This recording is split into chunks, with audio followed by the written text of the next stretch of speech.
All right. Welcome everyone to our weekly webinar series. This is Heather of Cheetah Fusion Creative, and I am the co-founder and Director of Business Development. And I'm really excited to be here with you. Penny and I look forward to these webinars each week, and we really appreciate you coming in to learn and grow together through this, particularly through this COVID situation. This is a great time to really take that deep dive and continue to learn, continue to stay connected, and that's really the goal for these webinars. So today it's going to be sort of a high-level introduction to emotional intelligence. There's so many facets to this topic, and if you want to learn more, we do incorporate a lot of Daniel Goleman, his thought processes, his methodology for the emotional intelligence model.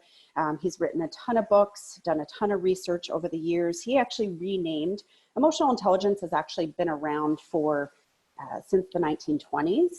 But it really came back through Daniel Goleman's research and his desire to learn more and bring it to the forefront in 1995. So it has been around for quite some time, even since Daniel Goleman brought it back. So he's done some wonderful work around this and bringing emotional intelligence really to the forefront. It's also fondly known as EQ, and we'll talk about that in a few moments. I've been teaching emotional intelligence for over 10 years now, working with leaders, managers, supervisors, and individuals all across Canada. And in the classroom and over webinars, I've had lots of opportunity to do a lot of learning on my end as well, and also teach about this topic. It's very near and dear to my heart. This topic can be related to anything from leadership development to customer service, to your own personal relationships and our own personal growth. So no matter what reason you're here for today, whether it's helping to lead your team through change, helping to manage through all this, very uncertain times, or you just really wanted to learn something new or learn a bit more about emotional intelligence, this segment, there's something in it for you. So thank you all for being here. Let's get started. So just to give you a little background on Penny and I, letting someone else in there. Penny and I are your facilitators today. I will primarily be doing the facilitation piece, but Penny will be guiding and working with you behind the scenes. So thank you so much, Penny. Penny is a very experienced graphic designer, over 20 years in graphic design, marketing, and creative advertising. And so she's sort of the brains and the creative behind a lot of the work that we do at Cheetah Fusion Creative. And we are a very headquartered business. We're all working remotely, but we have a small team that includes everything from graphic design, websites, social media management, business coaching, strategy, business development, and so much more to offer for our small businesses and our small business community here. Penny brings so much to the table, her talent, her ability to collaborate and work with our team as well as our clients. And so I'm very fortunate to have Penny as a business partner and a longtime friend of over 30 years. My background is a corporate trainer and a leadership coach. Again, lends to a lot of the training and the webinars that we're running are focused around different types of learning. So a lot of the information that we share in these webinars is around leadership development, customer service training, and more from that behavioral based training and sort of organizational development as sort of a platform. And so I have over 10 years as a corporate trainer and a coach, and my piece of the puzzle in this business is really to help our clients and people like yourself, provide them with tools to work through whether it's a business strategy session that we're doing, or if we're looking towards something around design. That's where our sort of our skill sets really come together. And we just absolutely love working with our clients to bring that whole big picture together and then go from there.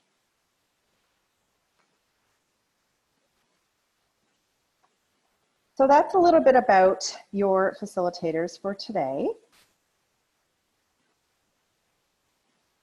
So what we're going to cover off today is sort of define what emotional intelligence is. I'm going to give you sort of some of the background, a little bit more background around all the different components or the competencies within our emotional intelligence model that I will be showing to you shortly. We're going to talk about the 4 skills of emotional intelligence and how they play a crucial role in developing and working with your own emotional intelligence, and then recognizing the emotions and the inner workings and the personalities of others.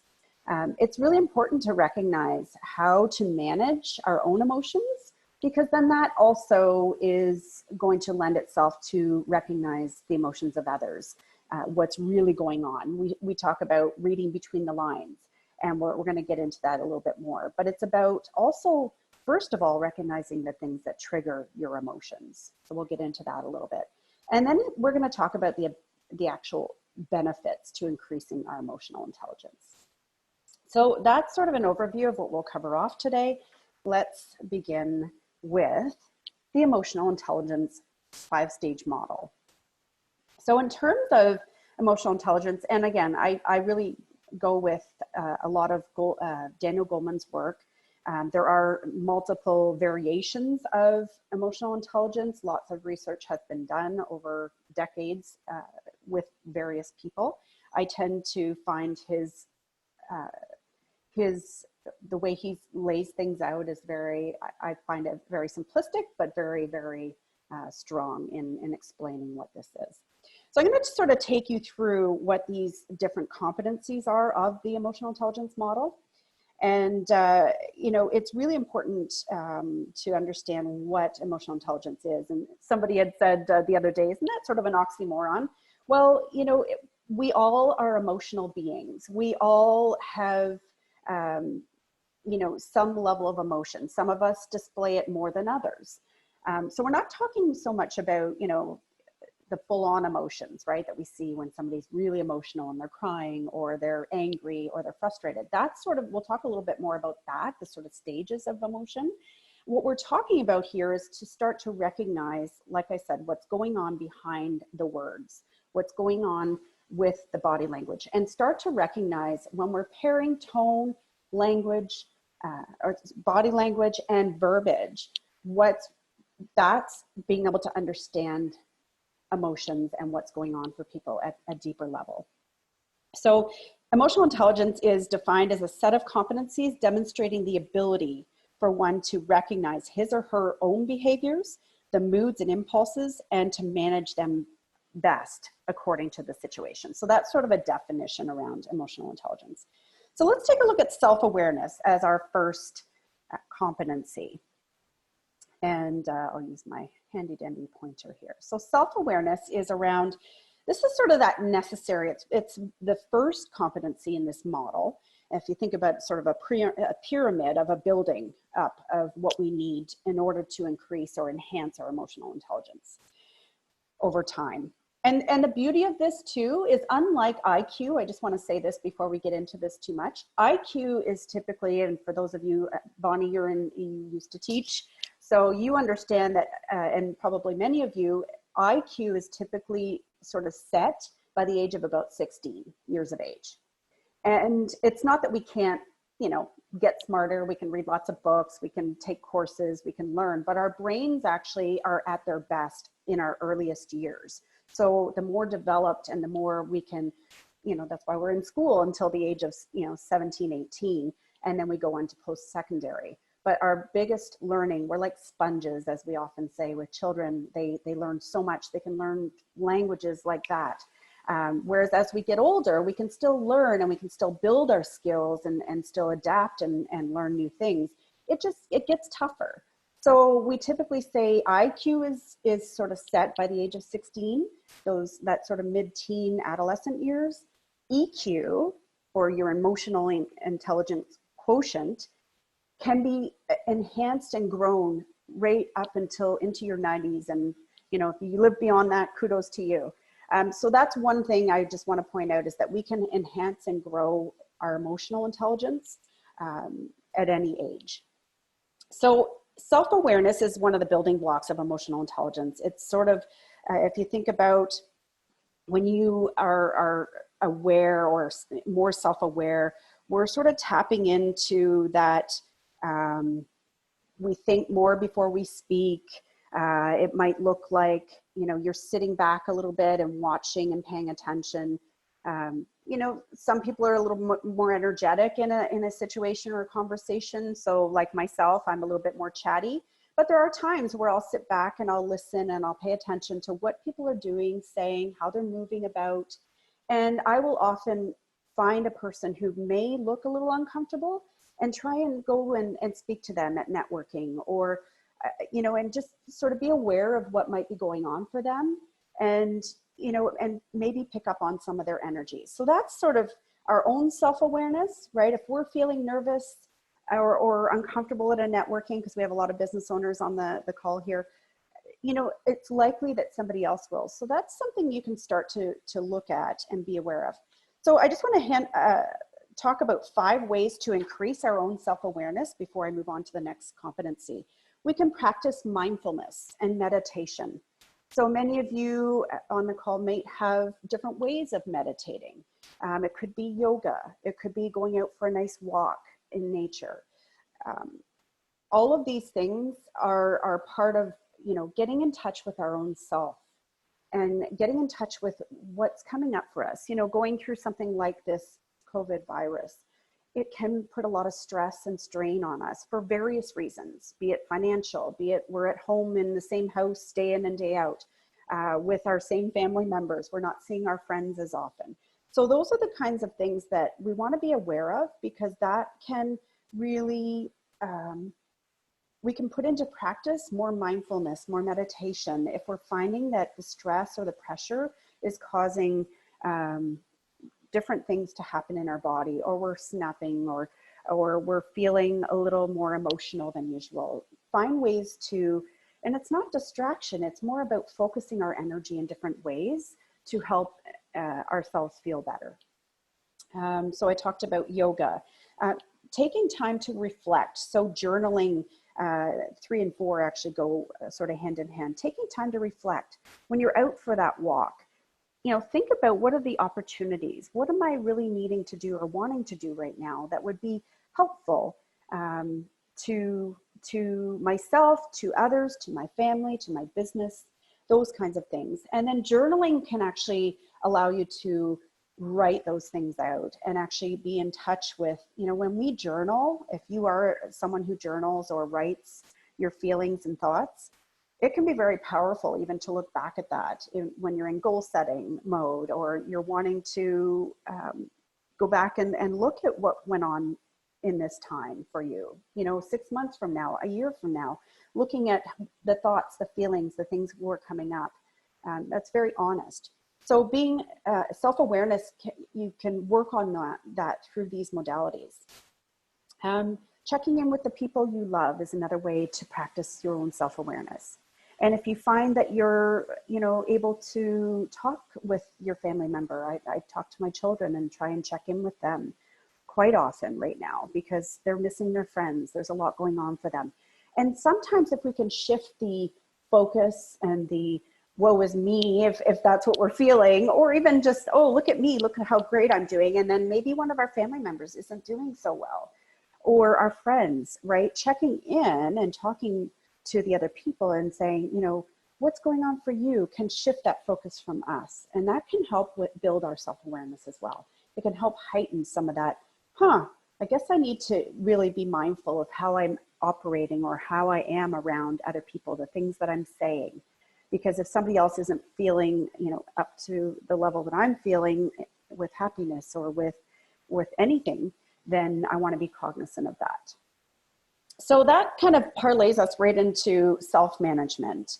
And so there's, you know, self-management is, you know, we can master the art of self-management. And it's sort of what I was just talking about, recognizing how somebody else is feeling, right?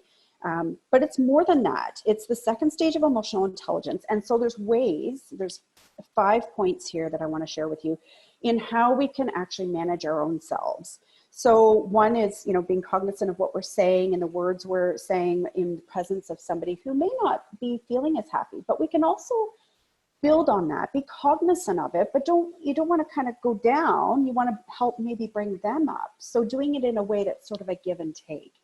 And so with that, the first point in self-management is about being consistent, demonstrating stability with others, within yourself and with others. Staying true to your own beliefs and values is key.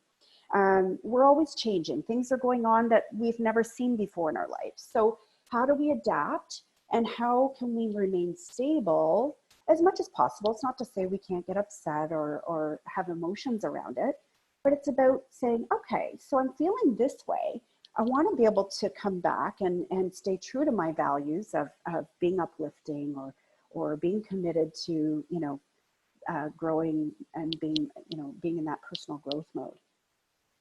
So the next point is about sticking to the plan, and that's about, you know, setting a schedule for yourself. So we don't have as structured a setting right now, but we can create that. So when we talk about sticking to the plan, it's, you know, what can we do to set more of a schedule for ourselves so that things feel like there's a bit of a routine. And for any time, for that matter, as a business owner, it can be really simple, really easy to sort of, you're your own boss. You can step back and say, well, do I really want to work on this today, or do I want to take a little breather? You know, part of this whole self-management piece is being able to stick to the plan, because that's how we achieve goals and that's how we keep moving forward. So the next point is being accountable. So that really speaks to that whole setting a schedule, setting some structure for yourself, giving yourself a break here and there. Maybe you knock off a bit early on Fridays, even with our situation right now. Maybe you're not answering emails after 4 o'clock today. And that's sort of a reward that you can give yourself for being so accountable throughout the rest of the week. Staying educated. So you're all here today learning something that you may have known about, but maybe wanted a little bit more knowledge on. And the last point in the self-management is staying physically fit. And while that may seem kind of funny, part of our stability, our ability to manage our emotions, our ability to be accountable is physical as well. So taking care of ourselves. So practicing self-care is a big one right now. Making sure that we're doing the things that make us feel good. So if you're into fitness, into running, into walking, you know, holding yourself accountable to that and taking the time to keep yourself healthy and well. And that's actually going to demonstrate, like, I'm always trying to be a role model for my children as best I can, especially through challenging times, be it, you know, something like COVID or another time where it's, you know, just really busy and there's a lot going on. We want to stay, we want to keep ourselves as healthy and well as we can, both physically and mentally.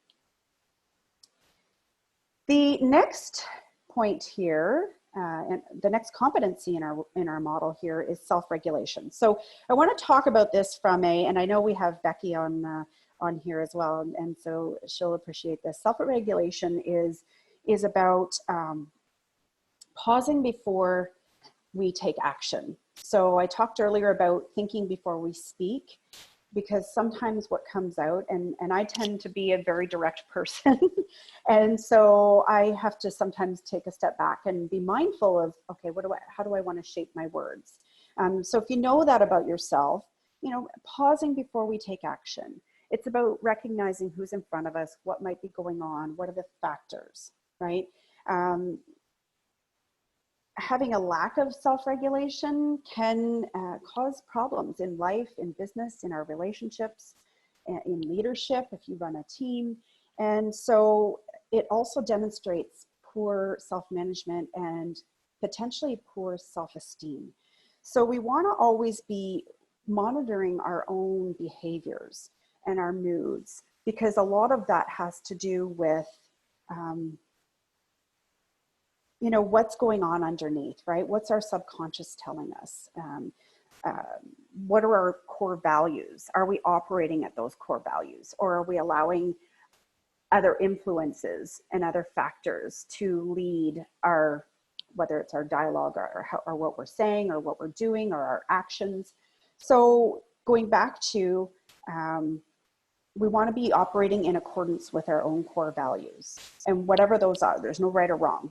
Your core values are really driven by your beliefs, your experience, who you are at the core. So there's no right or wrong, but staying true to your values, what people know about you, and your commitment to yourself is part of that self-regulation. We see this in children, right?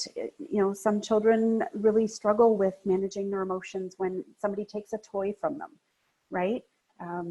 Same thing as adults. You know, if somebody feels like, you know, if you're all in business here, if someone feels like you're a big competitor for them, it's always nicer to play nice in the sandbox than be super competitive. We want to speak more to a collaborative.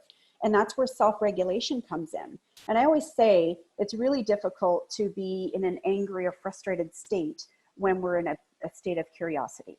So we're going to talk about that in a little bit as well. But regulating our emotions,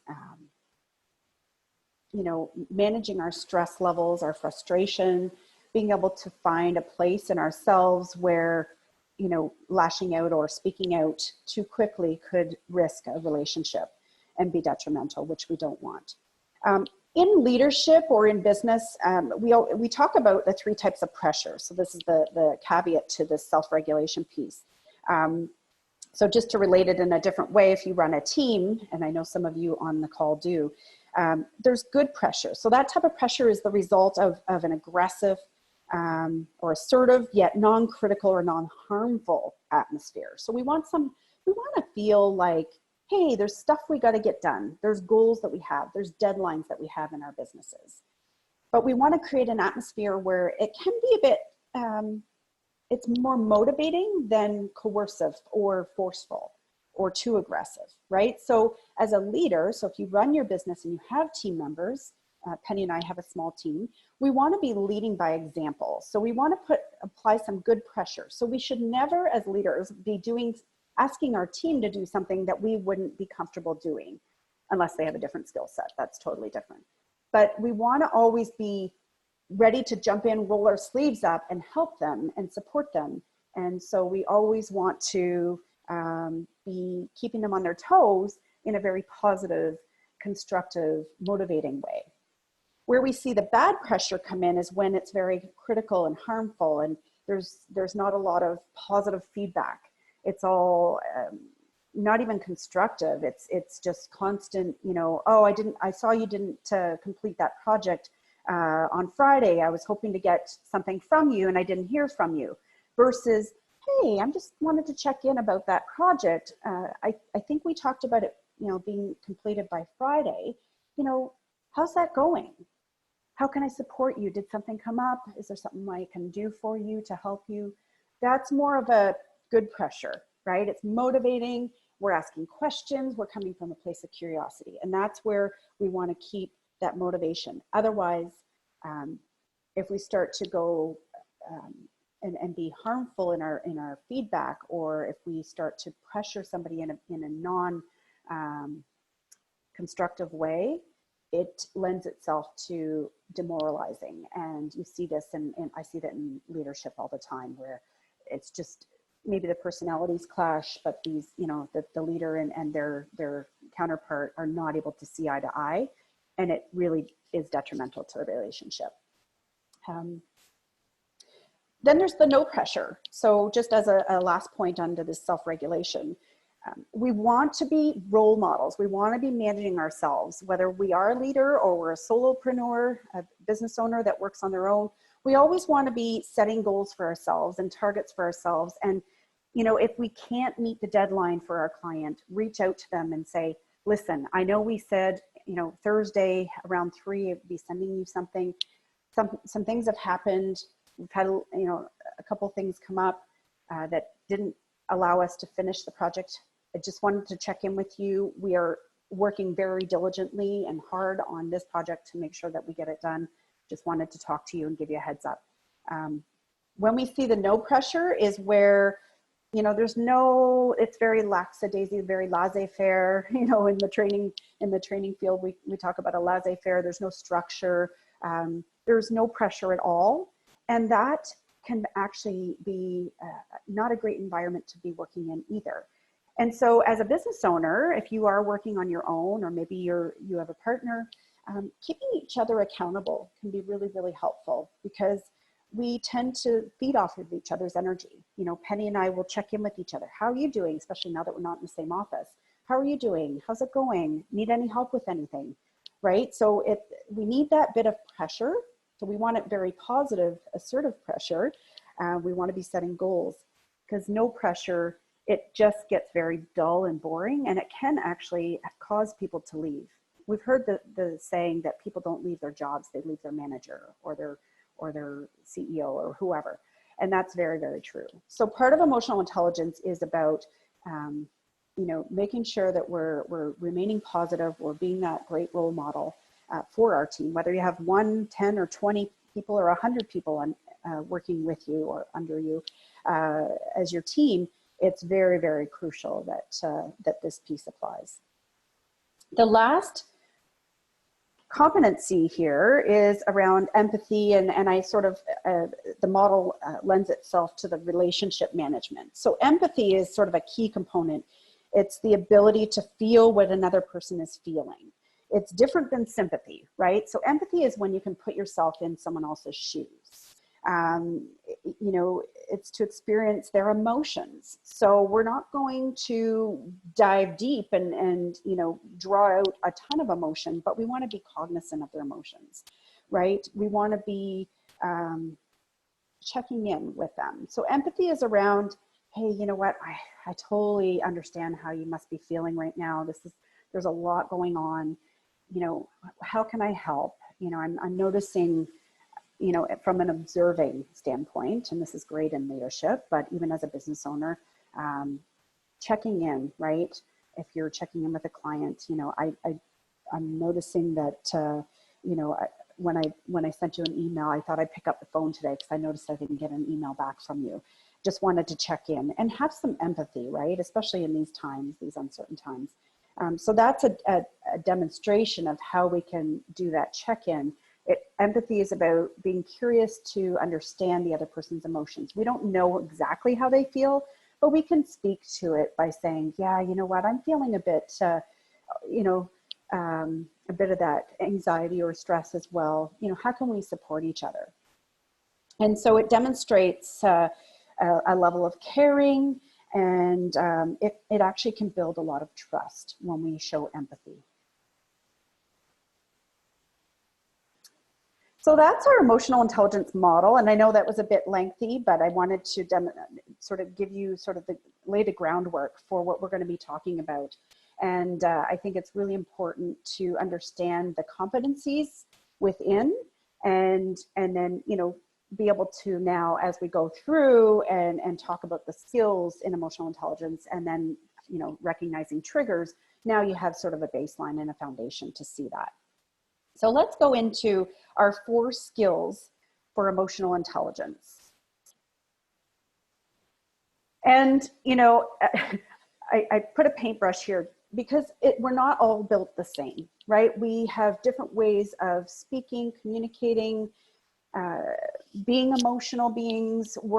Some of us are more emotional. I know Penny is so grounded sometimes, and I just love her for it. I tend to be a more emotional type person. It's very different personalities, but it really works well because I tend to be very high energy, and Penny and I can have a conversation, and she can do that check-in with me. And, you know, if we're talking about goals or things that we want to do in our business, it's really powerful to have somebody that can, you know, you can bounce ideas off of. And I see that when we're communicating with other people, when we're working with our clients, when we're, you know, doesn't matter what business you're in, we're connected with people in different ways. And we want to be able to hopefully have the tools behind us to, you know, especially in these difficult times, you know, the tools today can lend themselves to help you manage through some of these challenging conversations, navigating different types of communication or different communication styles. So that's really where we're going with this. So let's look at the first skill in emotional intelligence.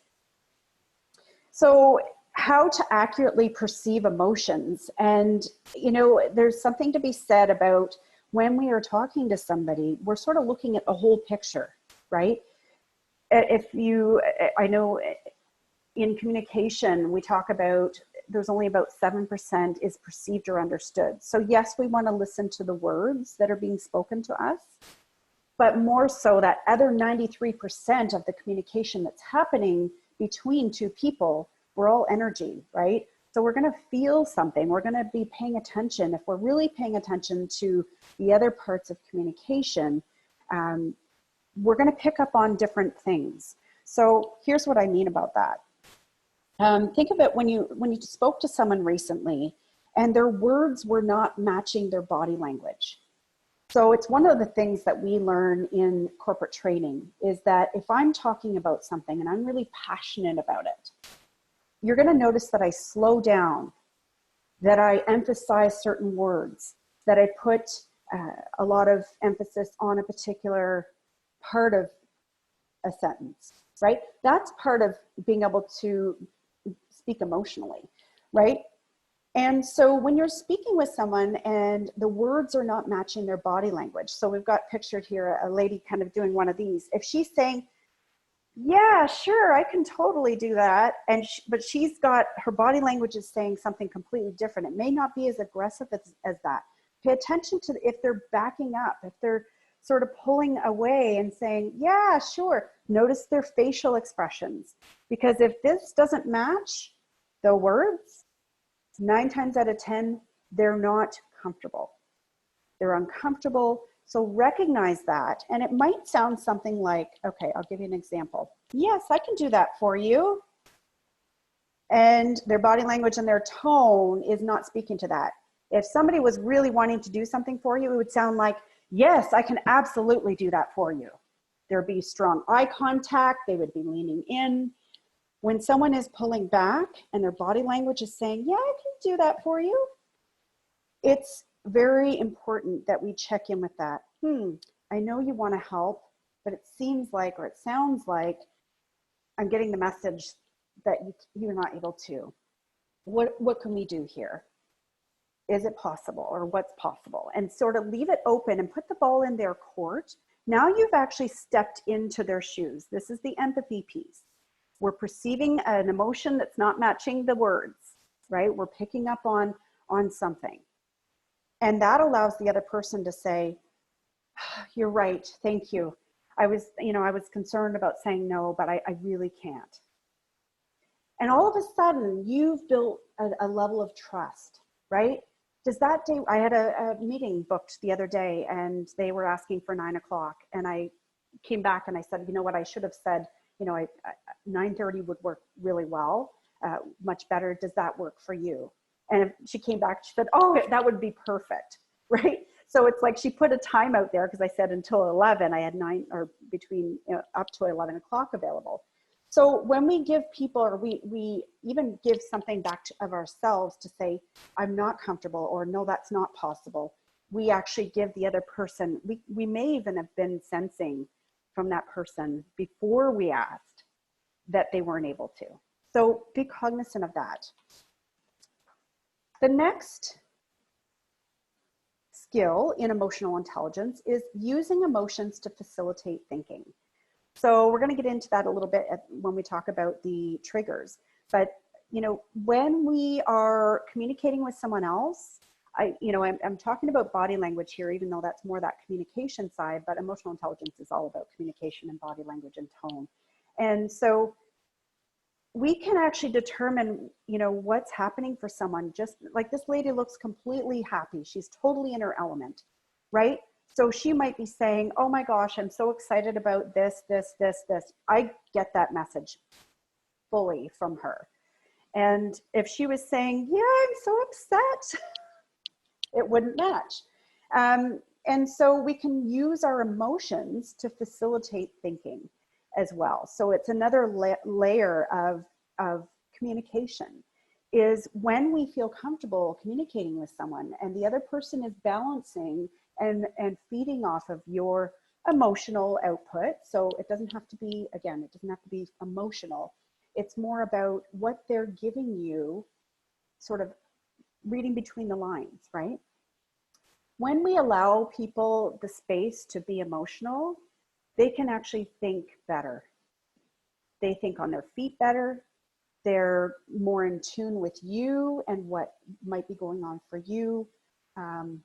So part of that is you being, as it says, in a good mood, showing a good attitude, being open, right? If you walk up to someone and they've got their arms folded, as long as they're not cold, because that's another reason for folding their arms, but if they're open and their body language is really open and they're leaning in and they're looking right at you, if someone's looking away and they're not making eye contact and they keep looking away, it's going to be very difficult for you to think.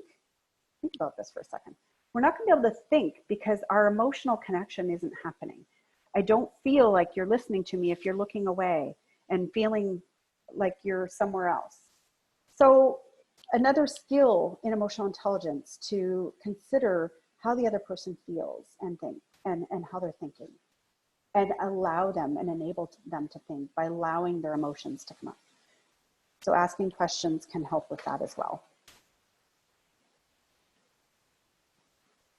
The third skill is managing your emotions. So, so this gentleman is probably a little perturbed, and it's okay to be frustrated, to be perturbed, to be, you know, maybe a little angry at times. It's important that we come out of that. And part of that is communicating what's happening for us. Maybe the other person can help us by having a good conversation about it. But managing our emotions is actually a very, very conscious task. It's like almost holding up a mirror when you're communicating with someone. If I were to look at myself in the mirror, like this gentleman, he's going to see himself very frustrated or perturbed. If I look at myself in the mirror, if you know, when you're talking to someone, if I were to look at myself in the mirror, would I like what I'm seeing? Is how you can almost think about this. And because, again, people feed off of our energy and how we're emoting to them. So being cognizant, when we first meet someone, we walk up and we shake their hand. A big smile can speak volumes about how open you are, how ready you are to hear and learn and talk to that person. And it's a very conscious, as I said, active task. We need to be very cognizant of how we're appearing to the other person. So use your emotions, smile. If you're not happy to see them, they're going to know it. If you're not happy to have a conversation. Now this goes to, though, when you have to have a very crucial conversation, and that's a whole other workshop. Because that's important to manage our emotions there as well. If we need to have a really crucial conversation, we don't want to come in with a ton of emotion. We want to be able to manage our emotion. We want to be able to stay on point with the issue. We want to get their take on it. Again, there's a whole combination of communication in that as well. But managing our emotions is very, very crucial in emotional intelligence. And the last skill is using emotions through verbal communication. So this looks like when we need to influence someone. So you can see this woman is maybe going over a contract with her client. And we need to get the point across, but we don't want to be too aggressive. We want to be making it conversational, right? So if we're needing to get the point across, it's going to be very important for us to set the tone for this conversation. Ask them maybe if they had any questions about the contract or the agreement they're signing, for instance. Ask them if they had any questions about working together. Maybe they saw some reviews that they really loved and that's why they've called you to work with you and your business. So, you know, asking questions and you know, being cognizant of your own emotions, right? If you're excited to work with this person or you're really excited about the project, let them know that. That's going to feed into building that trust and that relationship and influencing them towards, hey, you know what? Wow, they look great online. And now I'm in person with the owner or the founder or one of the team members, and I'm really liking what I see. So being able to match your enthusiasm through your communication can drastically shift people into saying yes, they want to work with you. So from a business standpoint, it's really important, and not being aggressive about it. So you see, I say the word assertive. Assertive is about standing up for your own rights and the rights of others. It's about making it a two-way conversation, right? So asking a question and being assertive about it. So, you know, so what is it about this project that you're most excited about? And really get their buy-in and start having that conversation. That's a way to be assertive, not be too pushy or aggressive, but it's a way to show enthusiasm for the potential to work together, just as an example. So that's the fourth skill in emotional intelligence. And again, if you have any questions, please throw them in the chat. I'm just going to do a quick check-in here because I've been talking away here. All right. So how's everybody doing? Everybody can hear okay? Just want to do a quick check-in. All right, so the next layer, awesome, thanks for the thumbs up. The next layer is, we're going to get into, is the brain science behind emotional intelligence. I just love this stuff. I think I wanted to be in the medical field for many years, and then I realized that, I don't know, I don't have enough math skills. So, but one of the things that I love about what the training and the work I've done over the years and the training that I've been able to teach and share with others is I get to learn stuff like this. So the brain science behind emotional intelligence, what's happening in your brain when we have an emotional response? And it doesn't have to be a negative, right? It can be an excitement, right? When we show enthusiasm, when we get, our voice gets louder, as you can see, my voice, my tone might change. My voice might get higher, right? The tone of my voice might get higher when I'm speaking more, you know, from an empathic, or if there's more emotion that lies beneath, my voice lowers. I will slow down my pace. But when you get excited about something, you tend to talk faster and your voice raises and you get more excited. And that's what's happening when we have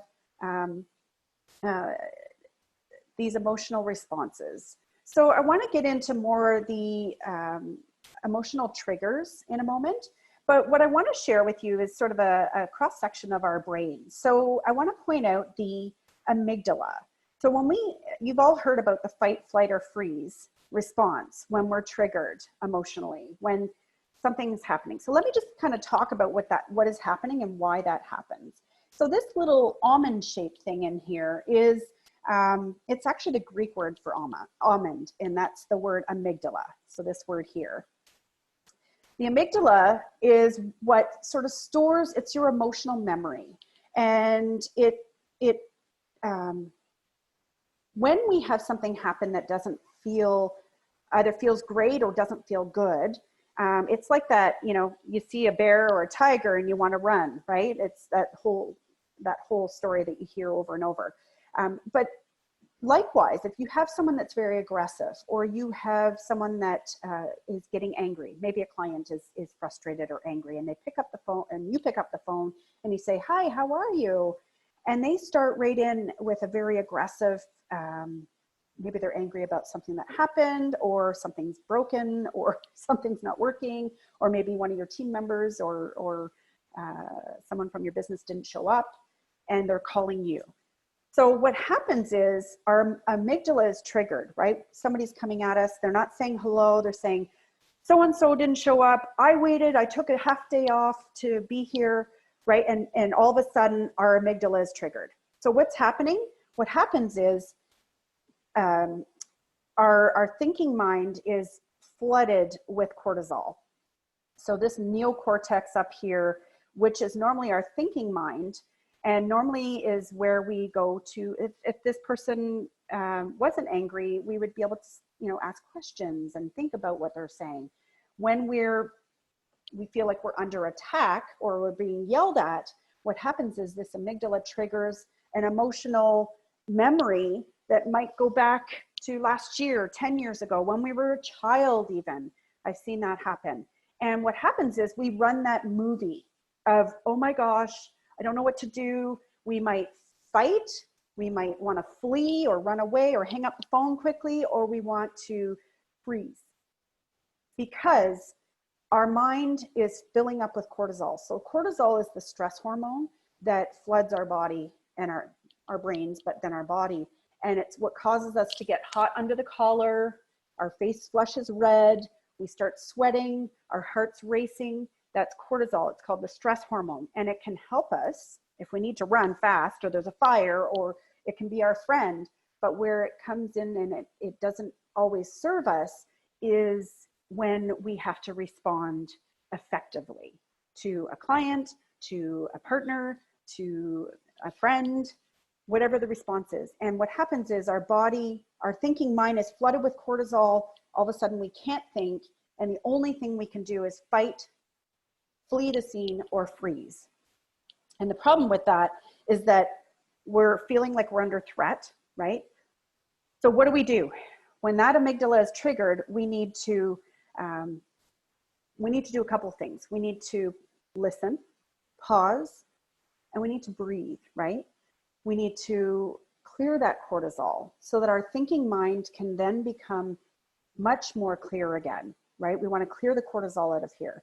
Because if we respond in that moment, and this happens fast, 30 milliseconds, we can go to hijack. And let me just take you into that. And we don't want that to happen. So if we're at stage 1 and that cortisol is racing through our body, what happens is our heart's pounding, we can't think, right? I've ever heard that saying, right? Or you've felt that. I can't think when you're yelling at me. Or we tell our kids to look at me when I'm speaking to you, but we're stern and they can't look at us because they're trying to think. And those kinds of things, it's very counterintuitive. I can't look at you because you're mad at me, so I'm not going to look at you. I got to think, I got to breathe. So we're fighting that urge to yell back or to be hijacked, right? So the idea is that we don't want to go to stage 4 and be hijacked, because that's when we fight. So we'll either fight back with words, we may punch if somebody's coming at us with an attack, a physical attack, we might throw something, or we might try and run away. I had a situation where I had a colleague that sort of started yelling at me, and I was like, excuse me, and I had to leave. This was years and years ago. I think I was probably 21.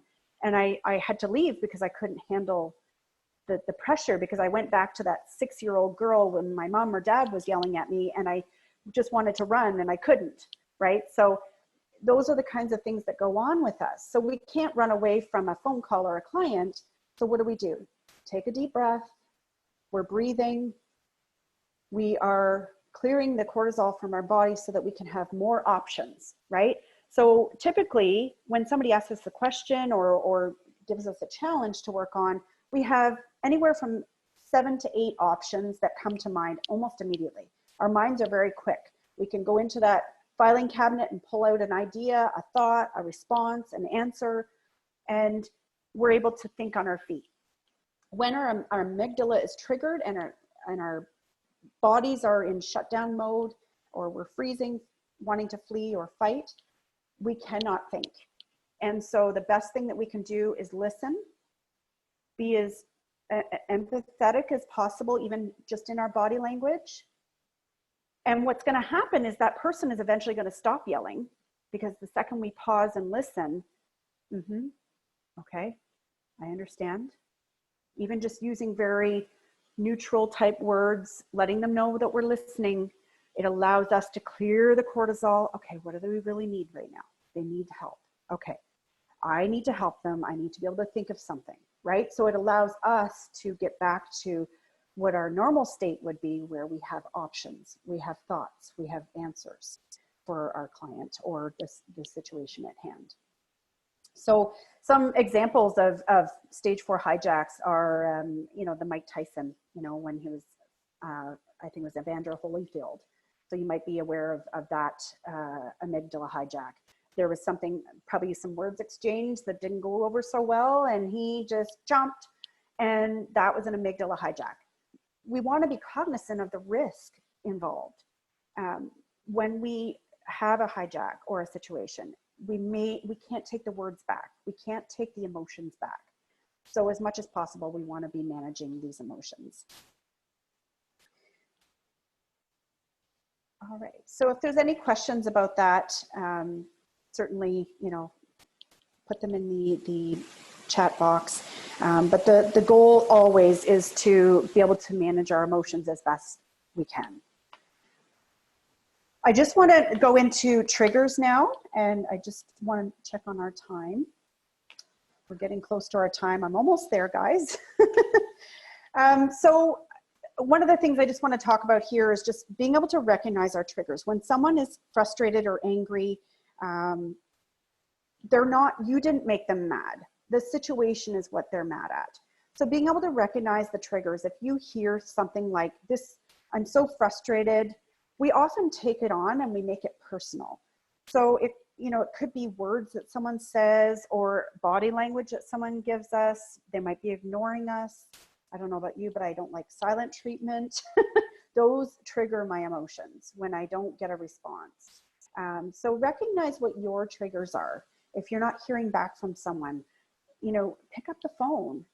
If they're not responding to your email, there might be something else going on, right? So recognizing our own triggers is really, really important, because the risk is that we might send an email or leave a message and maybe they never got the email. Maybe they didn't know that you had contacted them, and vice versa. So always be cognizant of what your triggers are. So if you're triggered by somebody not responding to you, be aware of that and then try another way to reach them. In the moment, if somebody's triggering you emotionally, like they smirk or it's a look, and it's, again, it's going to trigger that amygdala. It's going to run that movie from someone who smirked at you 20 years ago and you didn't like it. Be cognizant of who's standing in front of you, what's really going on, and then try and be curious and ask a question. Oh, so that was an interesting response. You know, tell me about that. Or, you know, what's going on? You know, normally we communicate quite well, and you can be very, very assertive that way, right? Stand up for your rights, get the real story. Because all of our intentions are good, right? We all have good intentions when we're communicating, when we're working with people. But when our emotions are triggered, it can cause us to behave in a different way than maybe what we would normally do, or that would be aligned with our values. So the more we can check in with our own emotions and be cognizant of the emotions of others and what might be going on for them, the better, because that will help manage our behavior, and likewise the overall impact that we have, the relationships, the trust that we're trying to build with our clients or partners or potential clients, colleagues in our network. It's really, really important to be aware of our emotions. So I just want to take you through sort of a recap of what we've talked about, and then leave you with the benefits of emotional intelligence. So when we, and I'm just going to switch up here, when we feel, we feel before we think, okay? And in that moment, our amygdala recalls a past event and triggers a fight. Guess what the next word is? Flight. Or freeze response. And before we can think through the possibilities or choices we have, or better yet, the impact of our choices, we can be hijacked. So the more we can pause, clear our cortisol from our mind and our thinking mind, and allow our thinking mind to be clarified and allow ourselves to think and respond appropriately to a situation, the more we can quell that amygdala and make sure that we don't run the risk of impacting a relationship. So that's the last piece here before we get into our benefits. So I'm just going to leave you with benefits, and I know we're just about at our time. There's so much. This is like a one-day workshop, and there's just so much cool stuff that we can talk about. So I hope you found it helpful. I just want to leave you with the benefits of emotional intelligence are really about, it helps us improve our decision-making process. Not just the process, but our overall decision-making. The more we can get that thinking mind in tune and aligned with what we want, what the other person wants, how it's going to serve us, the better. It's going to help with our business and personal relationships. The more we can enhance and be cognizant of, and I know there's that whole process of we're always in our head. So between our head and our gut, our intuition, emotional intelligence is about leveraging both. When we think with our heart, sometimes it's great stuff. But the more we can balance our intuition with our head and our thinking mind, the more we can improve our emotional intelligence. And the last piece, the last major benefit, and this is very high level, but the last major benefit is that it has a huge effect on our physical and mental health and well-being. Thank you so much, everyone, for being here. I know that was a long session, but there's just so much cool stuff to talk about in this, and I just want to open it back up. I know we're just about at our time. Let me go back up to Penny. How are we doing for questions? I know you said that you would just feed those over to me. Hang on, I'm just trying to get my screen back aligned. I don't see any questions yet from anybody. Oh, okay. Yeah. All right, so what I'm going to do is I'm actually going to pause the recording. It looks like Gary may have a question, though. It looks like Okay. he's got his hand up there. Okay. So I'm just